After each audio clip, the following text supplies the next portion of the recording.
तर सूत शौनकादिकांचा हा संवाद आहे आणि तेव्हा त्यांनी विचारलंय शौनकादिकांनी की काय बरं ह्या पातकांचा नाश करणाऱ्या विश्वेश्वर ज्योतिर्लिंगाचं काय महत्व आहे.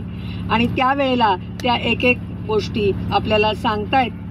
ते म्हणतायत या सृष्टीमध्ये दृष्टिगोचर होणाऱ्या म्हणजे डोळ्याला दिसणाऱ्या सर्व वस्तू या सच्चिदानंद स्वरूप निर्विकार आणि सनातन ब्रह्मरूप आहेत.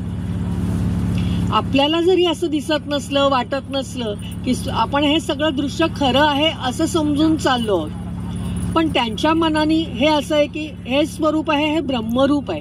या प्रत्येकामध्ये त्या सच्चिदानंद रूपाचा अंश कुठे ना कुठे आहेच. तो आपल्या डोळ्याला दिसत नाही, दृष्टिगोचर होत नाही.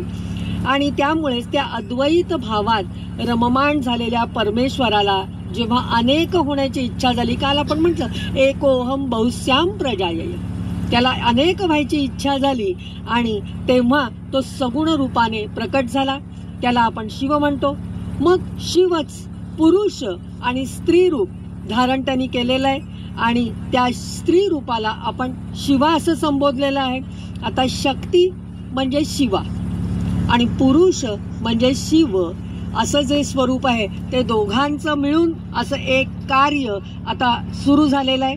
त्या सच्चिदानंद स्वरूप शिव आणि शक्तीने स्वतः अदृश्य राहून पुरुष आणि प्रकृती यांना उत्पन्न केलं. त्यांना आपले पितामाता दिसले नाहीत. जे पुरुष आणि प्रकृती निर्माण झाले त्यांना पितामाता दिसेनात म्हणून ते विचार करू लागले. तेव्हा त्यांना त्या निर्गुण परमात्म्याची वाणी तेवढी ऐकू आली आणि ती वाणी अशी होती की तुम्ही दोघांनी मिळून आता जगाच्या उत्पत्तीसाठी तपश्चर्या करा.